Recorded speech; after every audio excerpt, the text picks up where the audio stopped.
وداعيا إلى الله بإذنه وسراجا منيرا وبشر المؤمنين بأن لهم من الله فضلا كبيرا.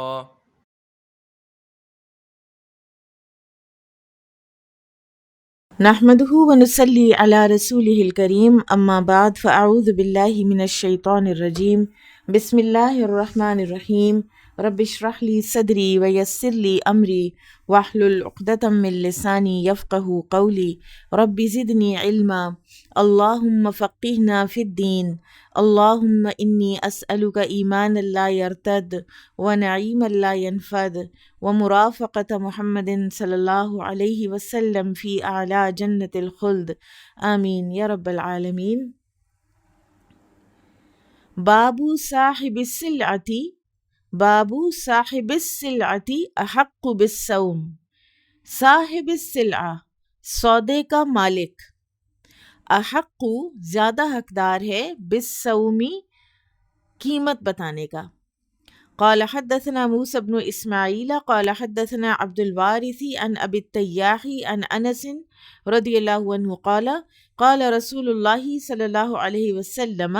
رسول اللہ صلی اللہ علیہ وسلم نے فرمایا، یا بنی النجار، اے بنو نجار، ثامنونی،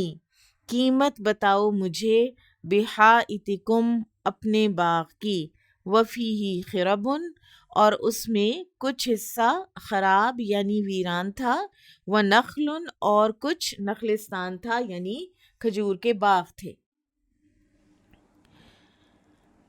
اب یہاں پر اس حدیث سے یہ پتہ چلتا ہے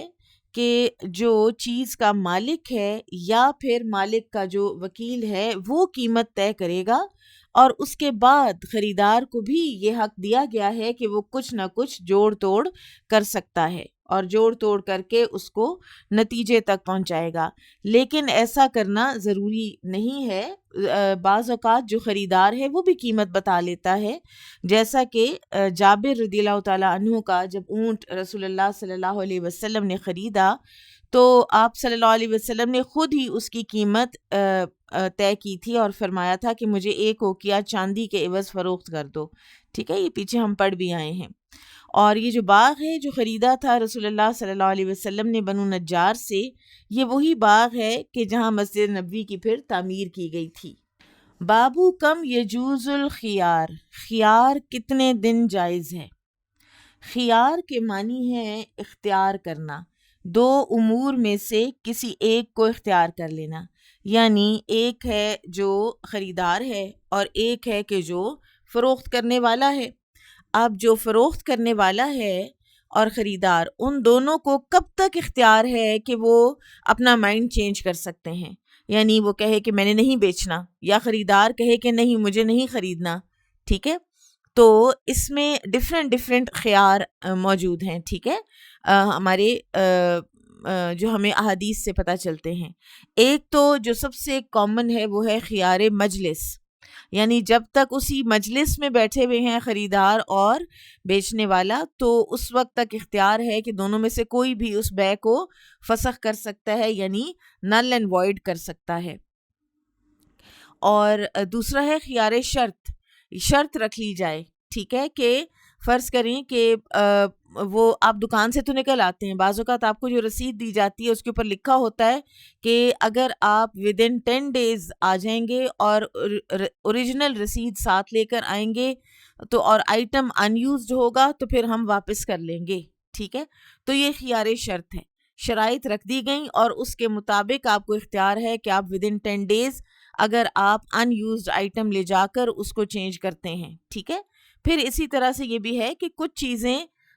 ہیں جن کا خیار زیادہ وقت کا دیا جا سکتا ہے، جیسے کپڑے وغیرہ کا، جانور کا، اگر گھر خریدا ہے تو اس کا اس سے زیادہ ہو سکتا ہے، کھانے پینے کی چیزوں کا بالکل کم ہو سکتا ہے، ٹھیک ہے۔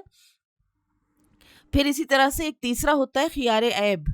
وہ ہے کہ کوئی چیز خریدی اور خریدار گھر جا کے جب اس نے دیکھا تو وہ تو ڈیفیکٹو نکل آئی، وہ چیز ڈیمیج نکل آئی، تو پھر چاہے اس مجلس کو چھوڑ بھی دیا ہو، پھر چاہے اس مجلس میں سے نکل بھی آئے ہوں دونوں، خریدار اور فروخت کرنے والا، اور اس وقت پھر وہ بے کو فسخ کیا جا سکتا ہے اگر اس میں سے کوئی عیب نکل آئے۔ خریدار نے کوئی چیز خریدی تو عیب نکل آیا، اور یا یہ کہ فار ایگزامپل بیچنے والا جو ہے اس نے دیکھا کہ خریدار تو مجھے تھوڑے پیسے دے گیا ہے، یا جتنے میرے اس سے ڈن ہوئے تھے اس سے کم دے گیا ہے، اور یا یہ کہ خدا نہ خواستہ کوئی جعلی نوٹ آ گئے ہیں میرے پاس، تو پھر یہ خیار جو ہے عیب کا وہ اس کی طرف بیچنے والے کی طرف لوٹ جاتا ہے۔ اور ایز سچ کوئی مدت مقرر نہیں ہے یہ خیار کی، لیکن یہ ہے کہ وہ ڈفرینٹ آئٹمس کی ڈفرینٹ لوگوں کے ثوابدید پر ہی ہوگی۔ اور امام بخاری کا موقف اس حدیث میں یہی ہے کہ خیار کی کوئی مدت یا کوئی حد مقرر نہیں ہے، لہٰذا اس کی حد بندی کرنا درست نہیں، اور فروخت کردہ چیز کے پیش نظر اس میں کمی بیشی کی گنجائش ہے۔ قال حدثنا حفص بن عمر قال حدثنا همام عن قتادة عن أبي الخليل عن عبد الله بن الحارث عن حكيم بن حزام رضي الله عنه عن النبي صلى الله عليه وسلم قال البيعان بالخيار ما لم يتفرقا۔ نبی صلی اللہ علیہ وسلم نے فرمایا کہ دونوں جو بیچنے والا اور خریدار ہیں ان کو اختیار ہے کہ اس بے کو ختم کر دیں جب تک کہ وہ جدا نہ ہوں، معلم یتفرقہ، جب تک کہ وہ جدا نہ ہوں،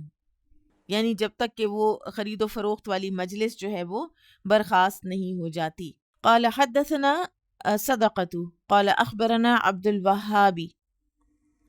قال سمعت يحيى بن سعيد قال سمعت نافعا عن ابن عمر رضي الله عنهما عن النبي صلى الله عليه وسلم قال ان المتبايعين بالخيار في بيعهما ما لم يتفرقا، جو خریدار اور بیچنے والا ہے ان دونوں کو اختیار ہے اپنی بے میں جب تک کہ جدا نہ ہو جائیں، او یکون البیع خیارا، اور یا پھر بے جو ہے سودا جو ہے اس میں خیار شرط ہو، ٹھیک ہے، یا خیار مجلس ہو یا خیار شرط ہو۔ وقال نافع، اور نافع کہتے ہیں وکان ابن عمر، کہ جو ابن عمر تھے، اذا اشترى شیئا، جب وہ کوئی چیز خریدتے،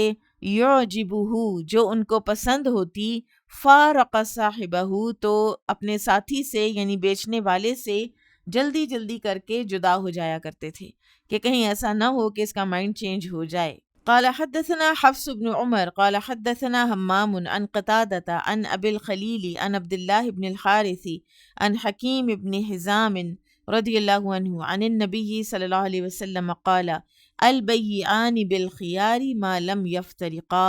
نبی صلی اللہ علیہ وسلم نے فرمایا خریدنے والے اور بیچنے والے کو اختیار ہے جب تک کہ وہ جدا نہ ہو جائیں۔ وزاد احمد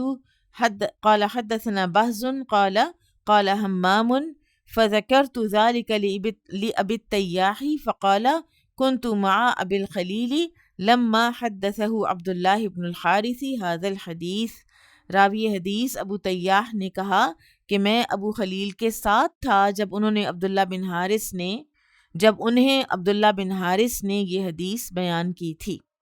اب یہاں پر یہ جو ہے ما لم یفترقا، جب تک کہ وہ جدا نہ ہو جائیں، تو اس جدائی سے، اس علیحدگی سے کیا مراد ہے؟ امام شافعی کے نزدیک اس سے مراد تفرق ابدان ہے، یعنی فزیکلی جب خریدار اور بائر اور سیلر دونوں الگ الگ ہو جائیں، وہ دکان میں سے نکل آئے، وہ اپنی راہ لے لے، تو بے جو ہے وہ مکمل ہو جاتی ہے۔ امام ابو حنیفہ رحمہ اللہ فرماتے ہیں کہ اس سے مراد تفرق اقوال ہے، یعنی بیچنے والا کہہ دے کہ میں نے فروخت کیا، خریدنے والا کہہ دے میں نے خرید لیا، تو اس سے بے پختہ ہو جاتی ہے۔ فار ایگزامپل اگر آپ ایک دکان کے اندر ہیں اور آپ نے ایک چیز خرید لی اور آپ کا بالکل آپ نے یعنی پیسے پے بھی کر دیے، یا پیسے پے کرنے سے پہلے آپ نے کہا کہ بالکل میں نے خرید لی ہے یہ، ٹھیک ہے، اور جو دوسرا ہے وہ کہتا ہے کہ ہاں ٹھیک ہے یہ ہم نے آپ کو بیچ دی، تو امام ابو حنیفہ رحمہ اللہ کے نزدیک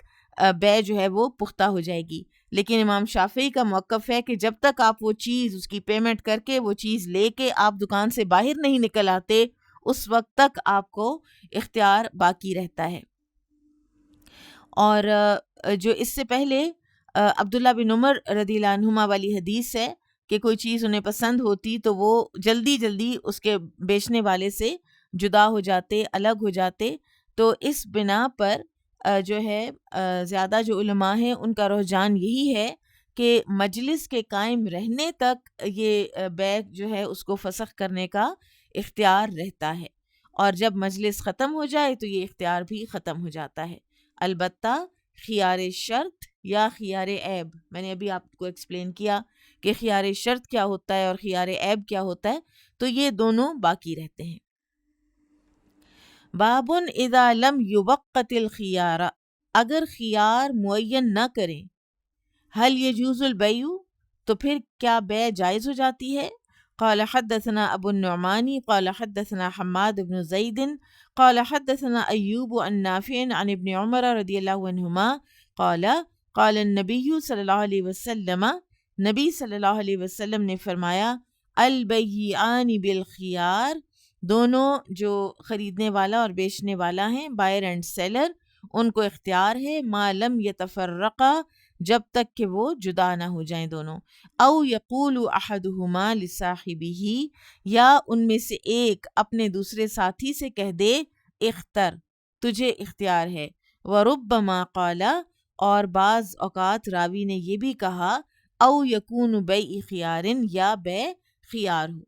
امام بخاری کا جو موقف ہے وہ یہ ہے کہ بیع جائز ہے، اور جتنی مدت ٹھہرائی جائے کہ اتنی مدت میں آپ بیع کو فسخ کر سکتے ہیں، وہ اتنی مدت تک اختیار رہے گا. لیکن چونکہ فقہائے کرام کا اس میں اختلاف ہے، تو اس لیے اپنی بات کو امام بخاری رحمہ اللہ نے پورے وثوق کے ساتھ بیان نہیں کیا، اور یہی ان کی عادت شریفہ ہے کہ وہ پھر اس کو کوسچن مارک لگا دیتے ہیں، اس کو وہ استفہامیہ انداز میں بیان کر دیتے ہیں. حل یجوز البیع، ان کا اپنا خیال یہ ہے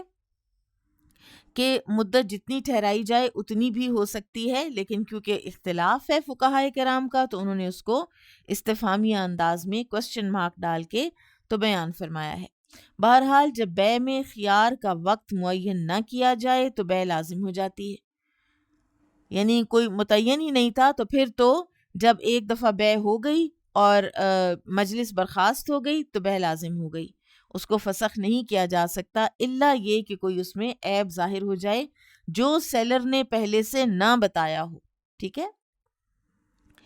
باب البیعان بالخیار ما لم یتفرقا، جب تک بائر اور سیلر جدا نہ ہو جائیں انہیں اختیار باقی رہتا ہے. وبه قال ابن عمر وشریح والشعبی وطاووس وعطاء وابن ابی ملیکۃ. قال حدثنا اسحاق قال اخبرنا حبان بن هلال قال حدثنا شعبة قال قتادة اخبرني عن صالح ابي الخليل عن عبد الله بن الحارث قال سمعت حكيم بن حزام رضی اللہ عنہ عن النبی صلی اللہ علیہ وسلم قال، میں نے سنا حکیم بن حزام رضی اللہ عنہ کو نبی صلی اللہ علیہ وسلم نے فرمایا، یعنی انہوں نے کہا حکیم بن حزام نے کہ نبی صلی اللہ علیہ وسلم نے فرمایا، البیعان بالخیار، بیچنے اور خریدنے والوں کو اختیار ہے، دونوں کو اختیار ہے، ما لم یتفرقا،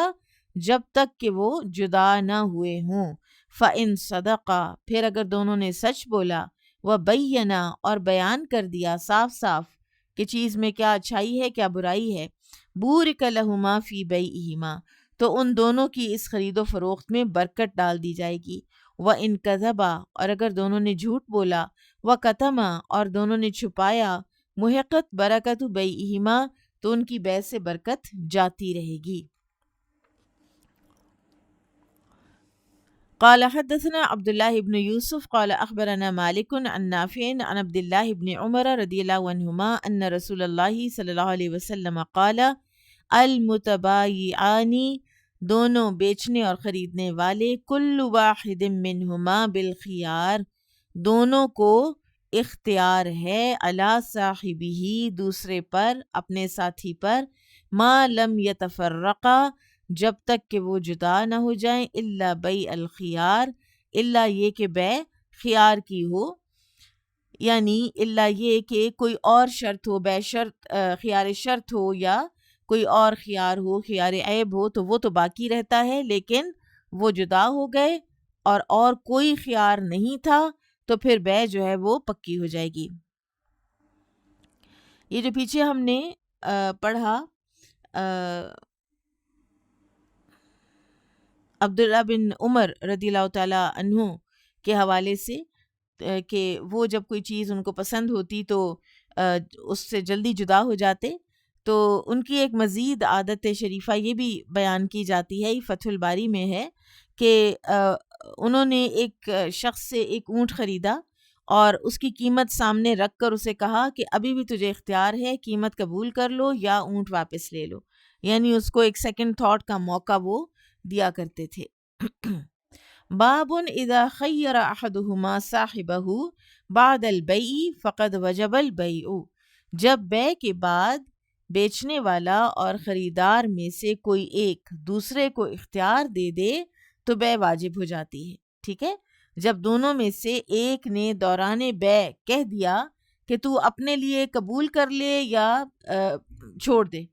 ٹھیک ہے، چیز سامنے رکھ دی اور اس کو کہا کہ خرید لو یا چھوڑ دو، اور اس نے قبول کر لی تو بے واجب ہو گئی اور ملکیت کا حکم ثابت ہو گیا۔ قال حدثنا قتيبة قال حدثنا الليث عن نافع عن ابن عمر رضي الله عنهما عن رسول الله صلى الله عليه وسلم انه قال اذا تبايع الرجلان،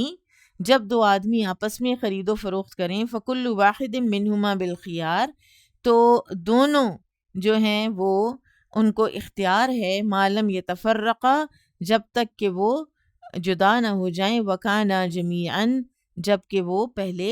اکٹھے تھے، ٹھیک ہے، او یخیر احدہما الآخر، یا اختیار دے دے ان میں سے ایک دوسرے کو، فتبایعا علی ذالک، پھر اسی پر وہ اپنی بے کا معاملہ کر لیں، فقد وجب البیع، تو بے واجب ہو جائے گی، وان تفرقا بعد ان یتبایعا، اور جب اگر وہ جدا ہوتے ہیں اپنی بے کا معاملہ کرنے کے بعد، وَلَمْ يَتْرُكْ وَاحِدٌ مِّنْهُمَا، اور ان میں سے کسی ایک نے بھی بے کو چھوڑا نہیں، فسخ نہیں کیا، نل اینڈ وائڈ نہیں کیا، فقد وجب البیع، تو پھر بے واجب ہو جائے گی۔ تو اس حدیث کے بھی معنی یہی ہیں کہ بائر اور سیلر جب تک ایک جگہ پر رہتے ہیں تو انہیں اپنی جو سودا ہے اس کو پورا کرنے کا یا اس کو فسخ کرنے کا، کینسل کرنے کا اختیار باقی رہتا ہے، اور جب وہ اس سے جدا ہو جاتے ہیں، خیار مجلس جو ہے وہ ختم ہو جاتا ہے، لیکن خیار عیب پھر بھی باقی رہتا ہے۔ باب اذا كان البائع بالخیار هل يجوز البیع، جب بائع کو اختیار ہو تو کیا بے جائز ہوگی؟ اب یہاں پر بعض حضرات کا خیال ہے کہ بے کو پختہ یا فسخ کرنا، اس کا اختیار صرف خریدار کو ہے، بیچنے والے کو نہیں۔ امام بخاری رحمہ اللہ نے ان کی تردید کے لیے یہ عنوان قائم کیا اور حدیث سے ثابت کیا کہ دونوں کو اختیار ہے، بیچنے والا بھی بے فسخ کر سکتا ہے، میں نے نہیں دینا چیز، میں نے نہیں بیچنی۔ قال حدثنا محمد بن یوسف قال حدثنا سفیان عن عبداللہ بن دینار عن ابن عمر رضی اللہ عنہما عن النبی صلی اللہ علیہ وسلم قال کل ہر بیعین، یعنی چاہے وہ دونوں میں سے کوئی بیچنے والا ہو یا خریدنے والا، لا بیع بینہما، نہیں بے مکمل ہوگی ان دونوں کے درمیان، حتی یتفرقا، یہاں تک کہ دونوں جدا نہ ہو جائیں، الا بیع الخیار، ہاں وہ بے مکمل ہوگی جس میں خیار ہو، اور یہ جو خیار ہے، اختیار، یہ بیچنے اور خریدنے والے دونوں میں سے کسی کو بھی حاصل ہو سکتا ہے، اور اس کو صرف بائر کے لیے خاص کرنا جو ہے وہ درست نہیں ہے، اور حدیث میں کیونکہ تفریق نہیں ہے اور امام بخاری اسی سے یہ ثابت کر رہے ہیں کہ دونوں کو اختیار ہے۔ قال حدثني إسحاق قال أخبرنا حبان قال حدثنا همام قال حدثنا قتادة عن أبي الخليل عن عبد الله بن الحارث عن حكيم بن حزام رضي الله عنه أن النبي صلى الله عليه وسلم قال البيعان بالخيار حتى يتفرقا، دونوں جو سودا کرنے والے ہیں ان کو اختیار ہے یہاں تک کہ دونوں جدا نہ ہو جائیں۔ قال حمام کہتے ہیں وجدت فی کتابی، میں نے اپنی کتاب میں پایا، یعنی یہ جو راوی ہے نا حمام، یہ بات کر کے پھر کہتے ہیں کہ میں نے اپنی کتاب کھولی تو کتاب میں کیا تھا، میں نے وہاں پایا یختارو کہ وہ اختیار کرے ثلاث مرارن، 3 مرتبہ، فَإِن صَدَقَا وَبَيَّنَا وَبُورِكَ لَهُمَا فِي بَيْعِهِمَا، فَإِن صَدَقَا وَبَيَّنَا بُورِكَ لَهُمَا فِي بَيْعِهِمَا، تو پھر اگر دونوں نے سچ بولا اور واضح بیان کر دیا تو برکت ڈال دی جائے گی دونوں کی بیع میں۔ وَإِن كَذَبَا وَكَتَمَا، اور اگر دونوں نے جھوٹ بولا اور چھپایا، فَعَسَىٰ أَن يَرْبَحَا رِبْحًا، تو ہو سکتا ہے کہ انہیں نفع تو زیادہ ہو جائے، وَيُمْحَقَ بَرَكَةَ بَيْعِهِمَا، اور ان کی بیع سے برکت جو ہے اس کو ختم کر دیا جائے۔ اور ایک مومن جو ہے وہ جانتا ہے کہ اس کے لیے گنتی کے جو روپے ہیں ان سے زیادہ برکت اہم ہے، وہ برکت کو زیادہ اہمیت دیتا ہے، کیونکہ اگر برکت نہ ہو تو انسان اس پیسے کا کیا کرے کہ جو چاہے لاکھوں ہوں لیکن وہ اس کی ضرورت کو پورا ہی نہیں کر رہے۔ اب یہاں پر جو روایت میں حمام رحمہ اللہ کے حوالے سے بیان ہوا ہے نا کہ انہوں نے اپنی یادداشت سے حدیث بیان کرنے کے بعد اپنی کتاب دیکھی تو وہاں پایا کہ وہ 3 بار اختیار کرے، یعنی خریدنے والا 3 مرتبہ اپنی پسند کا اعلان کرے، تو یہ الفاظ جو ہیں یہ غیر محفوظ ہیں اور دوسرے راویوں کے خلاف جاتے ہیں، لہٰذا یہ قبول نہیں کیے گئے، محدثین نے ان الفاظ کو قبول نہیں کیا۔ بابن اذا اشترى شیئا، ایک شخص جب کوئی چیز خریدے،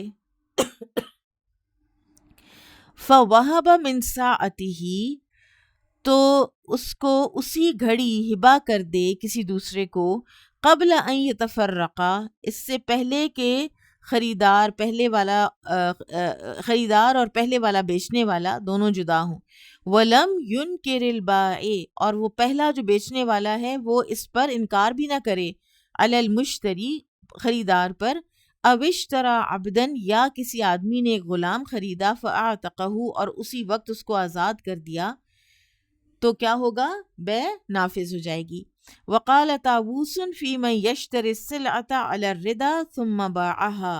وجبت له والربح له، طاووس رحمہ اللہ نے اس شخص کے متعلق کہا کہ جو ایک کوئی سامان خریدتا ہے، ٹھیک ہے، اور پھر جدا ہونے سے قبل اسے کہیں اور فروخت کر دیتا ہے تو یہ بیع لازم ہو جائے گی اور اس کا نفع بھی خریدار ہی کا ہوگا۔ فار ایگزامپل 3 لوگ ہیں، ٹھیک ہے، اے بی سی، ٹھیک ہے، اے کے پاس ایک پین ہے، بی نے وہ پین اے سے 10 روپے میں خرید لیا ہے، اے نے 10 روپے لے لیے ہیں، پین بی کو دے دیا ہے، بیع دونوں کی مکمل ہو گئی ہے۔ اب وہیں بیٹھے بیٹھے جو بی ہے اس نے وہی پین 12 روپے کا سی کو بیچ دیا ہے، ٹھیک ہے، اور جو اے پرسن ہے وہ اس سے پہلے اپنی بیع پہ خوش ہے، وہ 10 روپے لے کے راضی ہے۔ اب جو بی نے بیچا ہے اے کے سامنے اس کا پین 12 روپے کا، تو اب اس کا نفع بی کا ہوگا، ٹھیک ہے، اور پھر یہ کہ جو اے پرسن ہے وہ اس کے اوپر کوئی اب اعتراض نہیں کر سکتا کیونکہ اس کی بیع مکمل ہو چکی ہوئی تھی، وہ راضی ہو چکا ہوا تھا، ٹھیک ہے، اور پھر اس نے کوئی اعتراض بھی نہیں کیا، اس نے کوئی اعتراض بھی نہیں کیا کہ تم یہ کیوں بیچ رہے ہو، اور یہ تو مجھ سے تم نے سستا خرید لیا ہے، یا کچھ بھی اس نے نہیں کہا، تو بیع جو ہے اس میں کوئی کسی قسم کا بھی پھر اشکال باقی نہیں رہے گا۔ اب آپ دیکھیں کہ یہاں پر اب خیار مجلس تو ختم نہیں ہوا، جو پہلے والا سیلر اور بائر ہیں وہ تو ایک ہی جگہ پہ موجود ہیں، لیکن اس طرح کی جو احادیث ہیں ان کے اعتبار سے خیار اس لیے ختم ہوا کہ بی نے جب سی کو بیچا تو اے نے کچھ بھی نہیں کہا، اے خاموش رہا، ٹھیک ہے؟ تو اس کی جو خاموشی ہے اس نے خیار مجلس کو ختم کر دیا ہے۔ وقال الحمیدی قال حدثنا سفیان قال حدثنا عمرو عن ابن عمر رضی اللہ عنہما قال كنا مع النبی صلی اللہ علیہ وسلم فی سفر، ہم نبی صلی اللہ علیہ وسلم کے ساتھ ایک سفر میں تھے، فکنت علی بکر، اور میں ایک اونٹ پر تھا، صعب جو کہ سرکش تھا، لعمر اور وہ عمر کا تھا، یعنی میرے والد عمر بن خطاب رضی اللہ عنہ کا اونٹ تھا، بڑا سرکش تھا، اور ان کے بیٹے ابن عمر اس کے اوپر سوار تھے۔ فکان یغلبنی، وہ غالب آ جاتا تھا مجھ پر، فیتقدم امام القوم، اور سارے لوگوں کے آگے آگے وہ چلنے لگ جاتا تھا، فیزجرہ عمر، تو عمر اس کو ڈانٹتے، ویردہ، اور اس کو واپس پیچھے لے کے آتے، ثم یتقدم، وہ پھر آگے بڑھ جاتا، فیزجرہ عمر ویردہ، تو عمر رضی اللہ عنہ اس کو ڈانٹتے اور اس کو واپس لوٹاتے۔ فقال النبی صلی اللہ علیہ وسلم علی عمر، تو نبی صلی اللہ علیہ وسلم نے عمر رضی اللہ عنہ سے فرمایا، بینیہ، یہ بیچ دو مجھے۔ قال، تو عمر رضی اللہ عنہ نے عرض کی، ہوا لکا یا رسول اللہ، وہ یہ آپ کا ہوا اے اللہ کے رسول صلی اللہ علیہ وسلم، یعنی میں بیچتا نہیں ہوں، بس آپ لے لیجئے۔ قال رسول اللہ صلی اللہ علیہ وسلم بینیہ، تو رسول اللہ صلی اللہ علیہ وسلم نے پھر فرمایا، نہیں بیچو مجھے یہ۔ فباعہ من رسول اللہ صلی اللہ علیہ وسلم، تو رسول اللہ صلی اللہ علیہ وسلم نے وہ اونٹ جو ہے وہ خرید لیا۔ فقال النبی صلی اللہ علیہ وسلم، تو نبی صلی اللہ علیہ وسلم نے فرمایا، ہوا لکا یا عبداللہ ابن عمر، اے عبداللہ بن عمر، یہ اب تمہارا ہے، وہیں کھڑے کھڑے، تصنع به ما شئت، اب اس کے ساتھ جو چاہو سلوک کرو، یعنی اب یہ تمہارا ہے، پہلے یہ عمر کا تھا تو یہ آگے نکلتا تھا، عمر انٹرفیئر کرتے تھے، پھر تمہیں پیچھے لاتے تھے، اب یہ تمہارا ہے، یہ اڑیل ہے، اس کو جو چاہے کرو، سامنے آگے نکلتا ہے، آگے نکال کے لے جاؤ۔ تو اس طرح سے امام بخاری نے یہ ثابت کیا کہ وہیں پر پہلے والے سیلر کے سامنے اگر کوئی کسی دوسرے کو وہ چیز خرید کے فوراً یا ہبہ کر دے یا اس کو فروخت کر دے اور پہلا والا جو ہے وہ خاموش رہے تو یہ جائز ہے۔ اور ایک جو صحیح بخاری کی شارح ابن بطال ہیں وہ یہ کہتے ہیں کہ جن لوگوں کے نزدیک فزیکل جو جدائی ہے، خیار مجلس یا تفرق ابدان جس کو کہتے ہیں، کہ فزیکلی جب تک کوئی جدا نہ ہو جائے، بعض لوگ یہ بھی کہتے ہیں نا کہ فزیکل جدائی شرط ہے بیع کے پورا ہونے کی، تو ان کے خلاف یہ حدیث حجت ہے کہ فزیکل جدائی نبی صلی اللہ علیہ وسلم اور عمر رضی اللہ عنہ کی نہیں ہوئی، لیکن اس کے باوجود یہ جو نبی صلی اللہ علیہ وسلم نے عبداللہ بن عمر کو ہبہ کیا تو اونٹ، تو اس سے پتہ چلا کہ تفرق ابدان ضروری نہیں ہوتا۔ قال ابو عبداللہ وقال اللیث قال حدثني عبد الرحمن بن خالد عن ابن شهاب عن سالم بن عبد الله عن عبد الله بن عمر رضی اللہ عنہما قال بیت من امیر المؤمنین، عبداللہ بن عمر رضی اللہ عنہما فرماتے ہیں کہ میں نے خریدی امیر المومنین عثمان بن عفان رضی اللہ عنہ، عثمان بن عفان رضی اللہ عنہ سے، مالن بالوادی، اپنی ایک وادی کے بدلے میں، بمالن لہو بخیبر، ان کی زمین جو کہ خیبر میں تھی، ٹھیک ہے۔ فلما تبایعنا، پھر جب ہم نے وہ خرید و فروخت کر لی، رجعت علی عقبی، تو میں لوٹا اپنے پیروں پر، یعنی میں لوٹا، حتی خرجت من بیتہ، یہاں تک کہ میں نکل گیا عثمان رضی اللہ عنہ کے گھر سے، خشیت، یہ ڈر تھا مجھے، ان یرادن البیع، کہ وہ بیع کو رد کر دیں گے، ختم کر دیں گے، ٹھیک ہے۔ نل اینڈ وائڈ بھی تو کر سکتا ہے نا انسان، ابھی تک خیار مجلس تو موجود ہے، تو میں نکلا ان کے گھر سے تاکہ خیار مجلس ختم ہو جائے۔ وکانت السنت، تو جو ایک طریقہ رائج تھا، جو سنت رائج تھی، ان المتبایعین بالخیار، کہ خریدنے اور بیچنے والے کو اختیار ہوتا تھا، حتیٰ یتفرقا، یہاں تک کہ وہ جدا ہو جائیں۔ قال عبداللہ، تو عبداللہ کہتے ہیں فلما وجب بیعی و بیعہ، اور جب میری اور ان کی بیع مکمل ہو گئی، رأیت، تو میں نے دیکھا، انی قد غبنتہ، کہ میں نے تو ان سے غبن کر لیا ہے، یعنی مجھے ایسے لگا کہ جیسے اس بیع میں میرا فائدہ زیادہ ہوا ہے اور عثمان رضی اللہ عنہ کا کچھ میں نے نقصان کر دیا ہے۔ بِأَنِّي سُقْتُهُ إِلَىٰ أَرْضِ سَمُودَ بِثَلَاثِ لَيَالٍ، کہ میں نے تو انہیں 3 راتوں کا سفر ارض سمود کی طرف دور دھکیل دیا ہے، یعنی وہ جو وادی ہے وہ ارض سمود کی طرف تھی، ٹھیک ہے؟ تو عثمان رضی اللہ عنہ نے ایک دور وادی مجھ سے خرید لی ہے، اور وساقنی الی المدینہ، اور عثمان رضی اللہ عنہ سے جو میں نے چیز لی ہے تو انہوں نے مجھے قریب کر دیا ہے مدینہ کے بثلاثی لیال، 3 دن کی مسافت قریب کرنا، یا 3 راتوں کی مسافت۔ تو یہ تو ان صحابہ کرام کا ایک دوسرے کے ساتھ ایک خیر خواہی تھی سچی، تو ان کو یہ نہیں ان کو ہوتا تھا کہ خدا نخواستہ دھوکہ تو وہ کبھی بھی نہیں دیتے تھے، لیکن ان کو یہ بھی گوارا نہیں ہوتا تھا کہ کہیں ایسا نہ ہو کہ انجانے میں کسی دوسرے کے ساتھ بھی کوئی ایسا ہو جائے کہ ان کا نقصان ہو اور ہمارا فائدہ زیادہ ہو، تو ان کو ایک احساس سا جاگا۔ حالانکہ ایسی بات نہیں ہے، کیونکہ عثمان رضی اللہ عنہ بھی جانتے تھے کہ وہ کیا چیز خرید رہے ہیں، لیکن ان کو لگا کہ جیسے میں نے جو گین کیا ہے وہ اس سے بہتر ہے جو عثمان رضی اللہ عنہ نے لیا ہے۔ بہرحال امام بخاری نے اس حدیث سے خیار مجلس کو ثابت کیا ہے، ٹھیک ہے۔ پیچھے جو عمر رضی اللہ عنہ کے سرکش اونٹ والا جو واقعہ ہے نا، وہ جو حدیث ہے، وہ خیار مجلس کے جو ہے ایک اس بات اس کا خیار مجلس کا، اس میں رکاوٹ تھا، تو لہٰذا امام بخاری نے اس حدیث کو بھی یہیں پر بیان کر دیا ہے، اور یہ سچویشن ٹو سچویشن بھی ویری کرے گا۔ بعض اوقات جو پہلے والا سیلر ہے اس کی خاموشی خیار مجلس کو ختم کر دیتی ہے، جیسے کہ سیدنا عمر نے کچھ نہیں کہا تو نبی صلی اللہ علیہ وسلم نے عبداللہ بن عمر کو اونٹ دے دیا اور بات ختم ہو گئی، ٹھیک ہے، وہیں پر کھڑے کھڑے، حالانکہ خیار مجلس ابھی ختم نہیں ہوا تھا، لیکن یہاں پر یہ ہے کہ وہ جلدی جلدی عثمان رضی اللہ عنہ کے گھر سے نکلے کہ کہیں وہ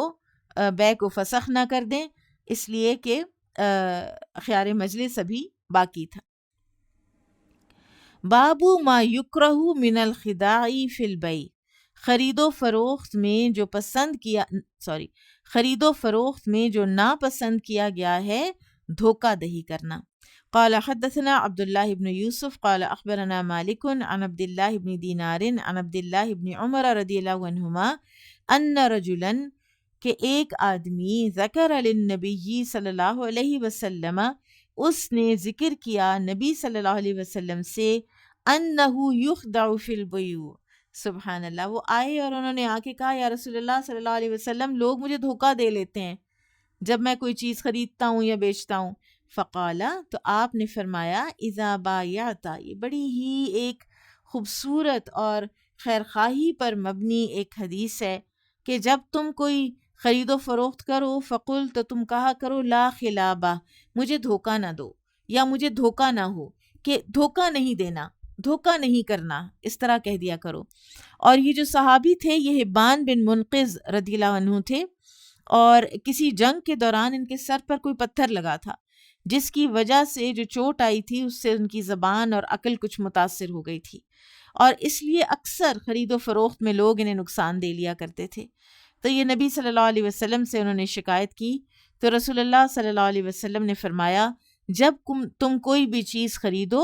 تو تم یہ شرط طے کر لیا کرو کہ اس میں دھوکہ نہیں ہوگا۔ تو اس سے نا دوسرا انسان بھی تھوڑا سا نرم پڑتا ہے۔ الدین و النصیحہ، دین خیر خواہی کا نام ہے۔ تو آپ دیکھیے کہ ہمارے معاشرے میں تو ایسے ہونا چاہیے کہ نہیں، یہ سیدھا سادہ ہے، اس کو بالکل دھوکہ نہیں دینا۔ اور ہمارے معاشرے میں کیا ہوتا ہے کہ اس کی شکل پہ لکھا ہوا یہ بے وقوف ہے، تو لہٰذا اس کو تو ضرور بے وقوف بناؤ۔ اور اس حدیث سے یہ بھی معلوم ہوا کہ جو دھوکہ دہی ہے اور فریب کرنا یہ حرام ہے۔ باب ما ذکر فی الاسواق، بازاروں کی نسبت کیا کہا گیا ہے اسلام میں۔ وقال عبد الرحمن بن عوف لما قدمنا المدینة، عبد الرحمن بن عوف فرماتے ہیں کہ جب ہم مدینہ آئے، قلت تو میں نے کہا، هل من سوق فیہ تجارت، کیا یہاں کوئی بازار ہے جس میں تجارت ہوتی ہو؟ فقال سوق قینقاع، تو لوگوں نے کہا کہ قینقاع کا بازار موجود ہے۔ وقال انس، اور انس نے کہا، قال عبد الرحمن نے کہا، دلونی علی السوق، مجھے وہ بازار دکھا دو۔ وقال عمر، اور عمر رضی اللہ عنہ نے کہا تھا، الہان الصفق بالاسواق، مجھے مشغول رکھا تجارت نے بازاروں میں۔ اور یہ دونوں احادیث پیچھے پوری اسناد کے ساتھ، پورا اپنا واقعے کے ساتھ گزر چکی ہیں، اور یہاں پر امام بخاری نے باقی سند جو ہے اس کو حذف کر کے صرف صحابی کا ذکر کر دیا ہے۔ اور اس باب کا مقصد یہ ہے کہ ایک حدیث جو ہے وہ موجود ہے کہ بازار دنیا کا سب سے بدترین خطہ ہے،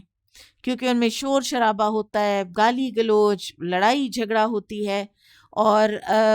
بعض اوقات کچھ جو ڈیسنٹ لوگ ہوتے ہیں وہ وہاں جانے سے گریز بھی کرتے ہیں، لیکن اشراف کا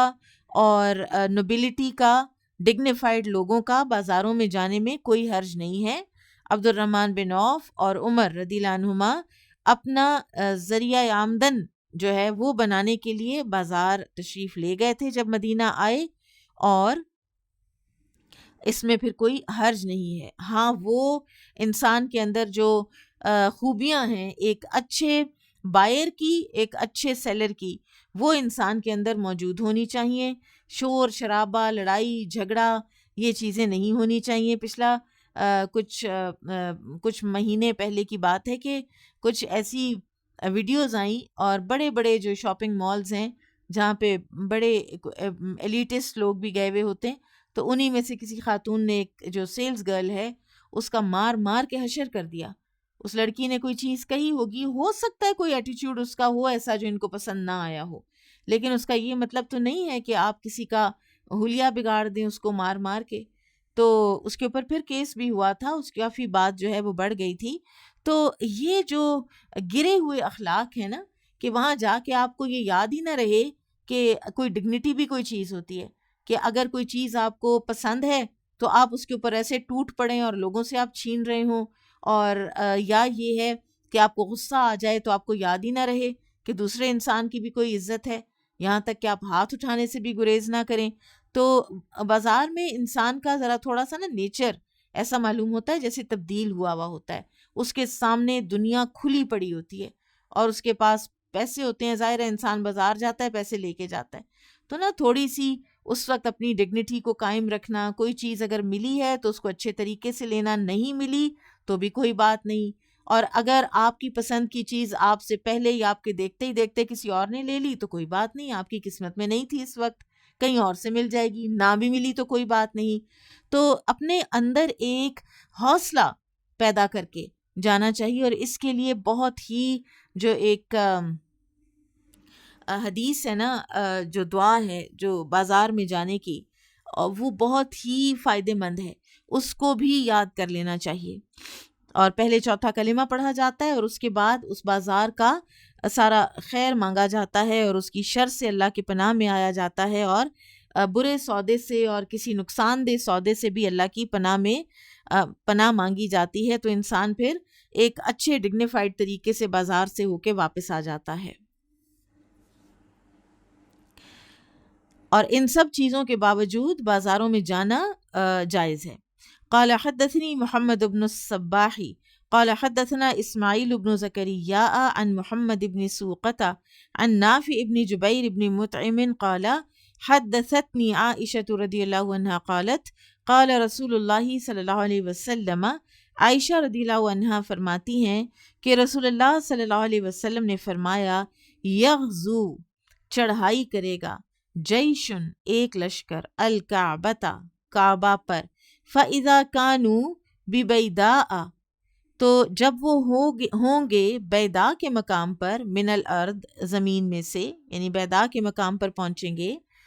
یخسف تو دھسا دیا جائے گا، بِأَوَّلِهِمْ وَآخِرِهِمْ شروع سے لے کے آخر تک سارے لشکر کو دھسا دیا جائے گا۔ قالت،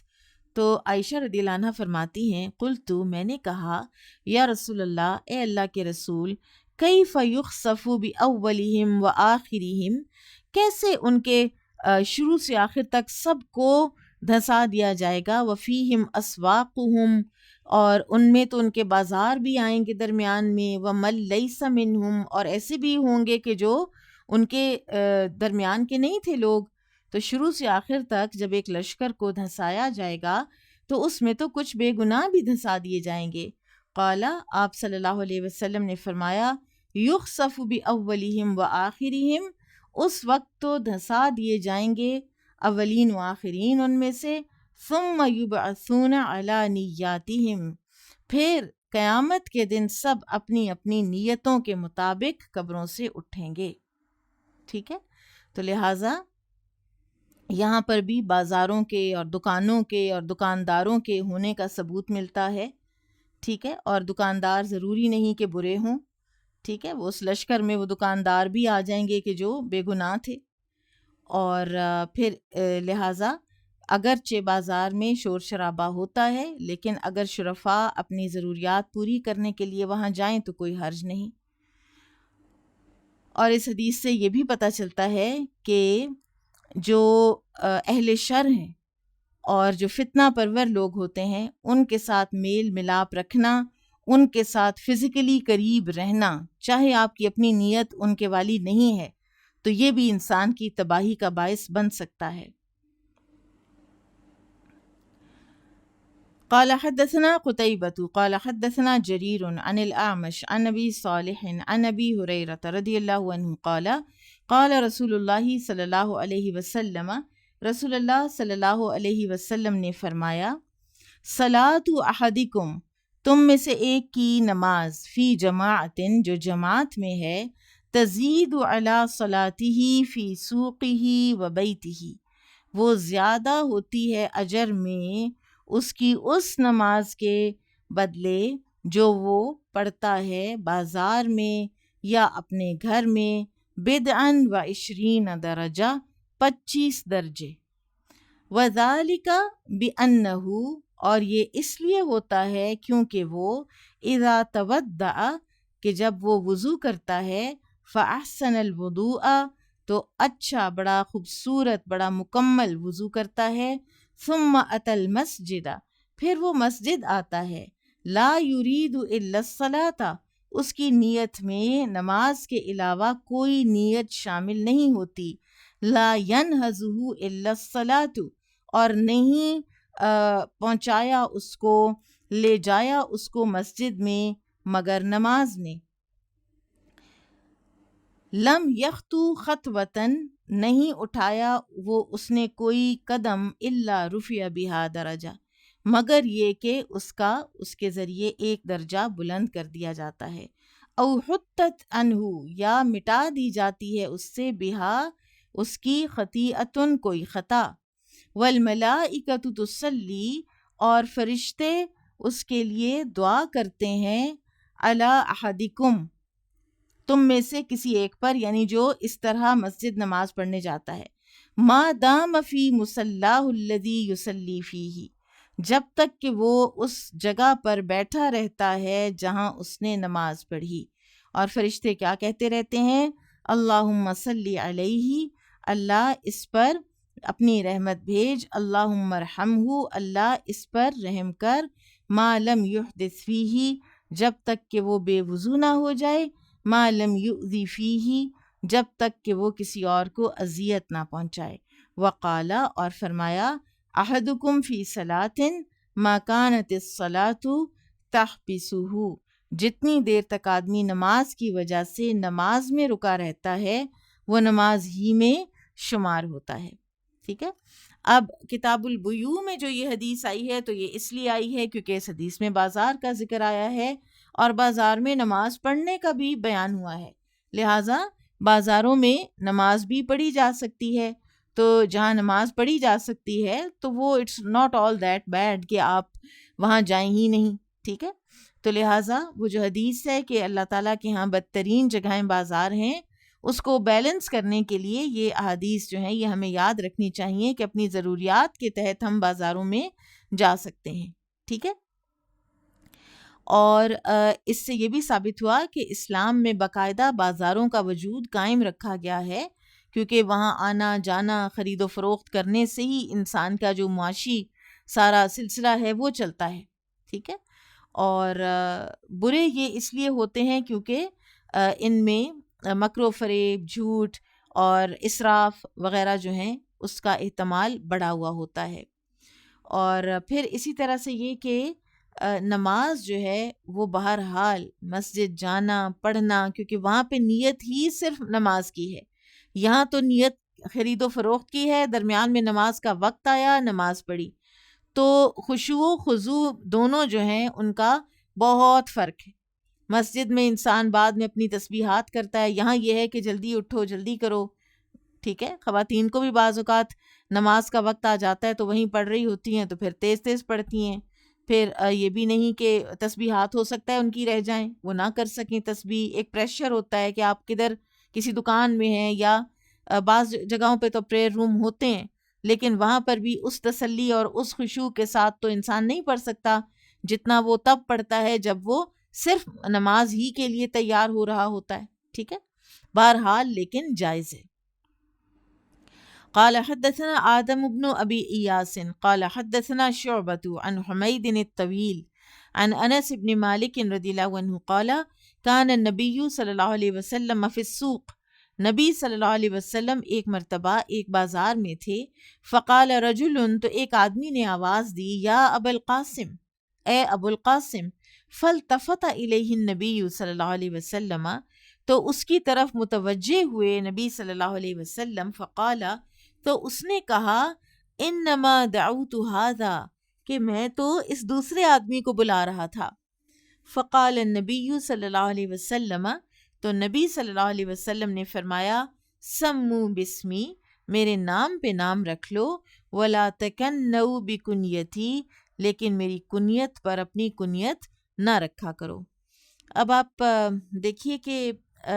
وہ ذرا زیادہ خاص ہو جاتی ہے نا کنیت، تو اس میں ذرا آپشنز کم ہو جاتے تھے کہ ابو القاسم کوئی اور بھی ہو سکتا ہے. اور خاص طور پر یہ بھی ایک وجہ تھی کہ یہود جو ہیں وہ نبی صلی اللہ علیہ وسلم کو ابو القاسم ہی کے نام سے پکارا کرتے تھے، تو لہٰذا آپ صلی اللہ علیہ وسلم نے اس سے منع فرمایا. اور جو ہمارے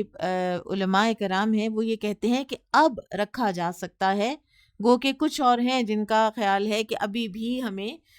اسی حدیث پر عمل کرتے ہوئے کنیت نہیں رکھنی چاہیے نبی صلی اللہ علیہ وسلم کے نام کی. لیکن بہرحال کچھ جو ہیں وہ کہتے ہیں کہ کیونکہ اب وہ جو ایک احتمال تھا وہ ختم ہو چکا، تو لہٰذا اگر کوئی رکھ بھی لیتا ہے تو کوئی حرج نہیں. اور نام پر نام رکھنے کا تو تب بھی کوئی حرج نہیں تھا اور اب بھی نہیں ہے، بلکہ بڑی بابرکت بات ہے. قال حدثنا مالک بن اسماعیل قال حدثنا زہیر عن حمید عن انس رضی اللہ عنہ قال دعا رجل بالبقی، ایک آدمی نے بقی میں بلایا، آواز لگائی، یا ابا القاسم، اے ابو القاسم. فالتفت الیہ النبی صلی اللہ علیہ وسلم، تو نبی صلی اللہ علیہ وسلم اس کی طرف متوجہ ہوئے. فقال، تو اس نے کہا، لم اعنک، میں آپ کو نہیں بلا رہا تھا، میرا آپ کو بلانے کا مقصد نہیں تھا. قال، تو آپ نے فرمایا، سمو بسمی ولا تکنوا بکنیتی، میرے نام پر نام تو رکھ لو لیکن میری کنیت پر اپنی کنیت نہ رکھو. اور اس میں جو سوق ہے، بازار ہے، وہ بقی کے قریب ایک بازار تھا جس کے بارے میں بعض سیرت نگاروں نے لکھا ہے کہ مدینہ جب آپ صلی اللہ علیہ وسلم تشریف لائے تو آپ نے یہ بازار ایک بقی میں بنوایا تھا، بقی کے قریب، جو کہ مسلمانوں کا بازار تھا. ٹھیک ہے، تاکہ یہ جو جیوز کی منوپلی ہے وہ بھی ختم ہو مارکیٹس کی. اور اس کی تائید مسند احمد کی ایک حدیث سے بھی ہوتی ہے کہ جس میں آتا ہے کہ رسول اللہ صلی اللہ علیہ وسلم ہمارے پاس بقی میں تشریف لائے اور فرمایا، اے تاجروں کے گروہ، خرید و فروخت کرتے وقت جھوٹی قسم اور دھوکے وغیرہ میں انسان مبتلا ہو جاتا ہے، لہٰذا تم اس قسم کی لغزش کو صدقے وغیرہ سے دھویا کرو. یہ مسند احمد کی حدیث ہے. اور اس حدیث سے رسول اللہ صلی اللہ علیہ وسلم کا بازار جانا بھی ثابت ہوتا ہے، اس لیے بوقت ضرورت بازار جانا بالکل برا نہیں، لیکن وہاں پر اپنی امانت، اپنی دیانت، اپنی ڈگنیٹی، اپنا سیلف کنٹرول کہ انسان لڑے نہیں، انسان اسراف نہ کرے، غیر ضروری چیز نہ خریدے، اور اپنا کام ختم ہو جانے کے بعد وہاں سے نکل آئے، یہ سب چیزیں جو ہیں وہ ملحوظ رکھے تو بازار میں جانا کوئی بری بات پھر نہیں رہتی۔ قال حدثنا علي بن عبد الله قال حدثنا سفيان عن عبيد الله بن أبي يزيد عن نافع بن جبير بن مطعم عن أبي هريرة الدوسي رضی اللہ عنہ قال، یہاں ابو ہریرہ رضی اللہ عنہ کا نام جو ہے ان کے قبیلے کی نسبت کے ساتھ بھی آیا ہے، قبیلہ دوس سے تھے نا یہ۔ خرج النبی صلی اللہ علیہ وسلم، نبی صلی اللہ علیہ وسلم نکلے، فی طائفۃ النہاری، دن کے ایک حصے میں، لا یکلمنی، آپ مجھ سے بات نہیں کر رہے تھے، ولا اکلمہ، اور نہ میں آپ سے بات کر رہا تھا، یعنی خاموشی سے ہم دونوں چلے جا رہے تھے۔ حتی اتی سوق بنی قینقاع، یہاں تک کہ آپ صلی اللہ علیہ وسلم پہنچے بنو قینقاع کے بازار میں۔ پھر یہاں پر راوی سے کچھ الفاظ رہ گئے ہیں، یعنی بنو قینقاع کے بازار پہنچے، وہاں سے واپسی پر کیا ہوا، فجلس بفناء بیت فاطمہ، پھر آپ بیٹھے فاطمہ رضی اللہ عنہ کے گھر کے صحن میں۔ ورنہ اگر اس حدیث کو آپ ایسے ہی پڑھتے جائیں تو ایسا معلوم ہوتا ہے کہ جیسے فاطمہ رضی اللہ عنہ کا جو گھر ہے اور علی رضی اللہ عنہ کا وہ سوق بنو قینقاع میں تھا، حالانکہ ایسا ہرگز نہیں ہے، ٹھیک ہے۔ واپسی پر آپ صلی اللہ علیہ وسلم سیدہ فاطمہ رضی اللہ عنہ کے صحن میں بیٹھے، فقال، پھر فرمایا، اسم لکعو، اسم لکعو، کیا یہاں چھوٹا ہے، کوئی بچہ ہے، کوئی ننھا ہے، چھوٹو ہے یہاں پہ، یعنی بنو قینقاع کے بازار سے نکل کر سبحان اللہ ایک باپ کی حیثیت اور ایک بالکل ایک عام انسان جیسی افیکشنز، اور کیا خوبصورت آپ صلی اللہ علیہ وسلم کے انداز تھے۔ واپسی پہ بیٹی کے گھر تشریف لے گئے اور بچے کا پوچھ رہے ہیں۔ فحبستہ شیئا، تو کچھ دیر فاطمہ رضی اللہ عنہ نے بچے کو روکے رکھا۔ فظننت، راوی کہتے ہیں کہ میں نے گمان کیا، انہا تلبسہ سخابا، کہ یا تو وہ کوئی انہیں ہار وغیرہ پہنا رہی ہیں، یعنی تیار کر رہی ہیں اپنے پیارے نانا کو ملنے کے لیے، او تغسلہ، یا انہیں نہلا رہی ہیں۔ فجاء یشتد، اور پھر وہ آئے دوڑتے ہوئے، یعنی چھوٹو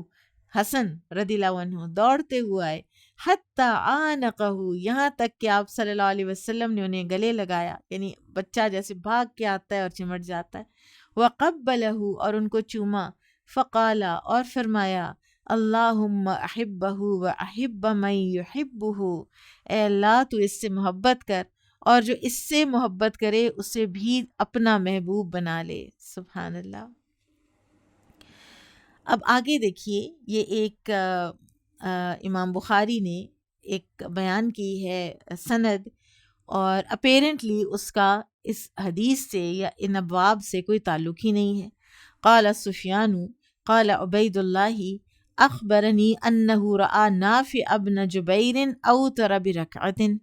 سفیان ثوری نے کہا کہ مجھے عبید اللہ نے بتایا کہ انہوں نے نافع بن جبیر کو دیکھا کہ انہوں نے ایک رکعت وتر ادا کیا۔ اب اس کا یہاں پر کیا تعلق ہے؟ تو یہاں پر جو وتر سے متعلق نافع رحمہ اللہ کے عمل کو بیان کیا ہے امام بخاری نے،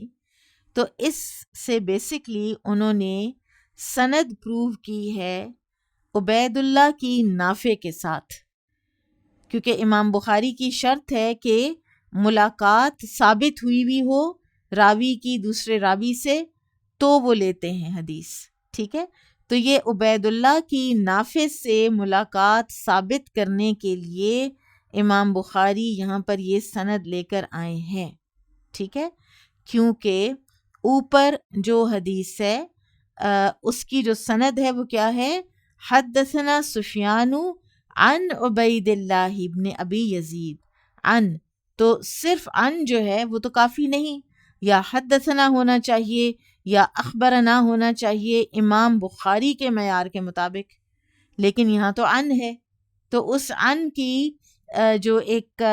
شک ہے اس کو دور کرنے کے لیے انہوں نے ایک اور روایت سے پروو کیا ہے کہ یہ عن جو ہے یہاں پر حدیث کو ڈیمیج نہیں کر رہا، حدیث کی سند کو، کیونکہ ایک اور جگہ سے ہمیں پتہ ہے کہ عبید اللہ کی نافع سے ملاقات ثابت ہے۔ اسناد کا بھی جو علم ہے نا وہ بڑا ہی امپورٹنٹ بھی ہے اور بڑا انٹرسٹنگ ہے۔ ہماری توجہ عام طور پر زیادہ سند پر نہیں ہوتی اور متن ہی پر ہوتی ہے، ٹیکسٹ ہی پر ہوتی ہے۔ قال حدثنا ابراہیم بن المنذر قال حدثنا ابو ضمرة قال حدثنا موسى بن عقبة عن نافع قال حدثنا ابن عمر انهم كانوا يشترون الطعام من الركبان۔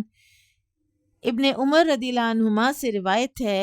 کہ نبی صلی اللہ علیہ وسلم کے زمانے میں لوگ قافلوں سے غلہ خرید لیتے تھے، علی عہد النبی، نبی صلی اللہ علیہ وسلم کے زمانے میں، فیبعث علیہم، تو آپ نے ان کی طرف کسی کو بھیجا، من یمنعہم، جو منع کرے انہیں، ان یبیعوہ، کہ وہ بیچیں اس کو، حیث اشتروہ، جہاں پر وہ اس کو خریدتے ہیں، حتی ینقلوہ، یہاں تک کہ وہ اس کو پہنچا لیں، نقل کر لیں، حیث یباع الطعام، یہاں تک کہ وہ جہاں پر غلہ فروخت ہوتا ہے، یعنی اس کو منڈی میں پہنچا کر پھر اس کو فروخت کیا جائے۔ اب اس میں یہ آگے مزید یہ احادیث جب آئیں گی تو پتہ چلے گا کہ اس میں بعض اوقات ہوتا یہ تھا کہ جو فرض کریں کہ کچھ دیہاتوں سے کچھ لوگ آتے تھے کوئی غلہ وغیرہ لے کر، اور ان کے منڈی پہنچنے سے پہلے ہی کچھ لوگ باہر نکل کر تو خرید لیا کرتے تھے ان سے سارا غلہ، اور وہ سادہ لو دیہاتی ہوتے تھے، ان سے یہ بعض اوقات سستی خرید لیتے تھے، اور سستی خرید کر ان کو پتہ ہی نہیں کہ منڈی میں قیمت کیا ہے، اور وہیں پر یہ جو لوگ ہیں اپنی ساری ٹرانسپورٹیشن بھی بچا لیتے اور سارا کچھ، اور وہیں پر خود بیچ دیتے اوروں کو۔ تو نبی صلی اللہ علیہ وسلم نے اس سے منع کیا کیونکہ ایک فریق کا اس سے استحصال ہو رہا تھا۔ تو آپ نے کہا کہ جس نے کسی سے خریدنا ہے، اگر خریدا ہے تو پھر وہاں پر وہ بیچے گا نہیں، وہ وہاں سے اٹھائے، اس کو منڈی میں لائے، ٹرانسپورٹیشن کاسٹ برداشت کرے، اس کا جو ایک رسک فیکٹر ہے کسی کوئی ضائع ہونے کا یا کوئی نقصان ہونے کا، اس کو برداشت کرے، اور پھر اس کو فروخت کرے، چیز کو اپنے مکمل قبضے میں لے پہلے، اور اس کی ذمہ داری اٹھائے اور پھر اس کو فروخت کرے۔ قال وحدثنا ابن عمر رضی اللہ عنہما قال نہى النبی صلی اللہ علیہ وسلم، ابن عمر رضی اللہ عنہما فرماتے ہیں کہ نبی صلی اللہ علیہ وسلم نے منع فرمایا، ان یباع الطعام، کہ بیچا جائے یا خریدا جائے غلہ، اذا اشتراہ، ان یباع الطعام، کہ بیچا جائے غلہ، اذا اشتراہ، جو ہی وہ خریدا جائے، حتی یستوفیہ، یہاں تک کہ اس پر پورا پورا قبضہ نہ کر لیا جائے، ٹھیک ہے۔ وہیں وہ لا کر باہر والے نے ایک رکھا غلے کا ڈھیر، ایک آدمی آیا، اس نے خریدا، وہیں اس کے پڑے پڑے کو آگے کہیں اور بیچ دیا، تو مکمل قبضہ اپنے میں آئے ہی نہیں اور وہ آگے چیز بیچ دی، تو اس سے آپ صلی اللہ علیہ وسلم نے منع فرمایا۔ تو اس سے یہ پتہ چلتا ہے، اور اس کی وضاحت مزید آگے آئے گی، کہ خریدی ہوئی چیز کو اپنے قبضے میں لینے سے پہلے فروخت کرنا جائز نہیں ہے۔ اور یہ بھی ایک پرنسپل ہے کہ جو یہ بینکس ہیں نا، جو اسلامک بینکنگ بھی، اور کہ اس میں جو یہ گھروں پر جو لونز وغیرہ دیتے ہیں، تو اس میں ایک جو اعتراض ہے نا وہ یہ بھی ہے کہ یہ لوگ پورا اس گھر کو اپنے قبضے میں لیے بغیر آگے، یا گھر بھی یا کوئی جیسے جنریٹر یا اس طرح کی چیز ہے، تو وہ بائر کو ہی پیسے دے دیتے ہیں، لینے والے کو ہی، کہ جاؤ اور خرید لو ہمارے بہاف پر، اور حالانکہ ان کے اپنے پورے قبضے میں تو وہ چیز آئی بھی نہیں ہوتی، پہلے ان کا اپنا تو ہوتا ہی نہیں ہے۔ تو لہٰذا اس طرح کے کچھ جو فقہی اشکالات ہیں نا وہ موجود ہیں اس کے اندر نا، بینکنگ کے اندر بھی، کہ وہ چیز ان کے پورے اپنے قبضے میں ہو، وہ اس کا رسک فیکٹر برداشت کریں، اس کا نفع نقصان، اس کی ٹرانسپورٹیشن کاسٹ، ہر چیز وہ برداشت کریں، تب وہ چیز ان کی اپنی کہلاتی ہے نا۔ یوں ہی تو نہیں ہر چیز بازار میں میں کہوں وہ میری ہے جا کے خرید لو، تو ایسے تو نہیں ہوتا نا، ٹھیک ہے۔ تو یہ جو اشکالات ہیں ان میں سے ایک یہ اشکال موجود ہے کہ ایک چیز اپنے قبضے میں کیے بغیر جو ہے یہ بینکس آگے بیچتے ہیں، اور تو اس کو پھر آپ کیسے جائز کہہ سکتے ہیں، اللہ عالم۔ بابو کراہیت الصخب فی السوق، بازار میں شور و غل کرنا ناپسندیدہ عمل ہے۔ قال حدثنا محمد بن سنان قال حدثنا فلیح قال حدثنا ہلال عن عطاء بن یسار قال لقیت عبد اللہ بن عمرو بن العاص رضی اللہ عنہما قلت اخبرنی عن صفت رسول اللہ صلی اللہ علیہ وسلم فی التوراۃ۔ سبحان اللہ۔ عطا بن یسار سے روایت ہے، وہ کہتے ہیں کہ میں عبداللہ بن عمرو بن العاص سے ملا اور عرض کی کہ مجھے بتائیے رسول اللہ صلی اللہ علیہ وسلم کی جو صفات آئی ہیں تورات میں۔ قال اجل، انہوں نے کہا اچھا بتاتا ہوں، واللہ اللہ کی قسم، انہ لموصوف فی التوراۃ، کہ ان کی تورات میں بعض وہ صفات نازل ہوئی ہیں ببعض صفته فی القرآن، آپ صلی اللہ علیہ وسلم کی بعض صفات جو قرآن میں ہیں وہی تورات میں بھی آئی ہوئی ہیں۔ یا ایہا النبی انا ارسلناک شاہدا ومبشرا ونذیرا، اے نبی صلی اللہ علیہ وسلم بے شک ہم نے بھیجا آپ کو گواہ بنا کر اور خوشخبری دینے والا بنا کر اور ڈرانے والا بنا کر، وحرزا، یہ تو الاحزاب کی آیت 45 میں آ گیا نا ایگزیکٹ، وحرزن، اور نگہبان، نگہبانی کرنے والا، نگرانی کرنے والا بنا کر، للامیین، امیین کی، انت عبدی و رسولی،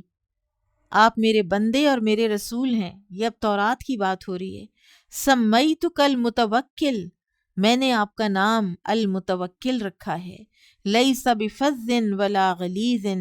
نہ تو آپ بدخلق ہیں اور نہ سنگ دل، ولا صخاب فی الاسواق، اور نہ بازاروں میں شور و شغب کرنے والے ہیں، ولا یدفع بالسیئۃ السیئۃ، اور آپ برائی کا بدلہ برائی سے نہیں دیتے، ولکن یعفو ویغفر، اور لیکن آپ معاف کر دیتے ہیں اور بخش دیتے ہیں، ولن یقبضہ اللہ، اور نہیں اللہ تعالیٰ موت سے دوچار کرے گا، ہرگز نہیں اللہ تعالیٰ موت سے دوچار کرے گا، حتی یقیم بہ، یہاں تک کہ ان کے ذریعے سے سیدھا کر دے، الملت العوجاء، ایک ٹیڑھی قوم کو، بِأَن یقولوا،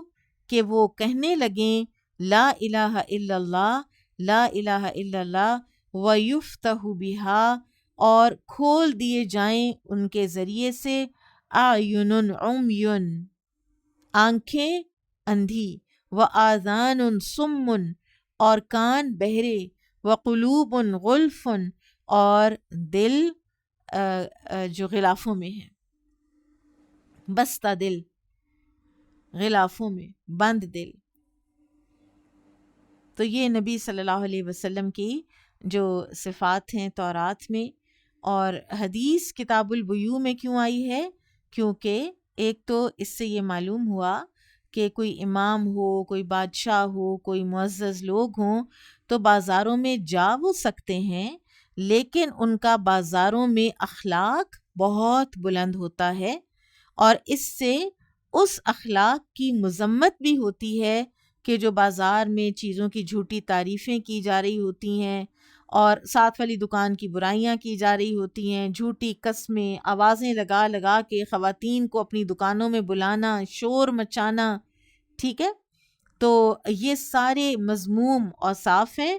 اور یہ تورات میں ہی بتا دیا گیا کہ رسول اللہ صلی اللہ علیہ وسلم بازار میں جائیں گے بھی تو وہاں پر بھی اپنی ڈگنیٹی کی وجہ سے اسٹینڈ آؤٹ کریں گے۔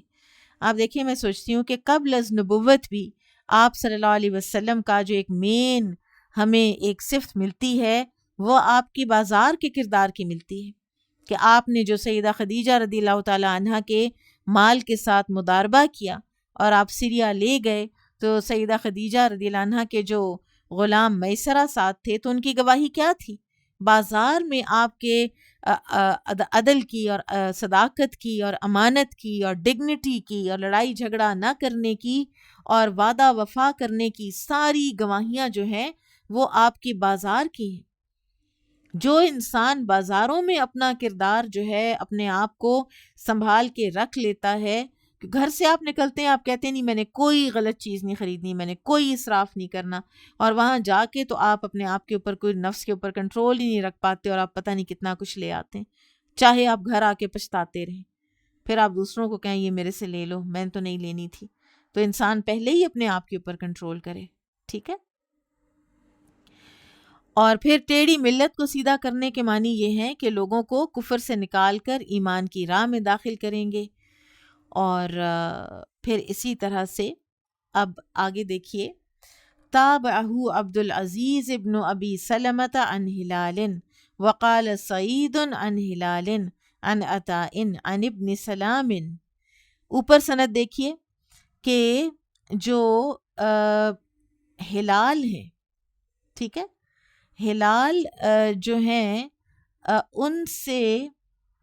انہوں نے روایت کیا عطا سے،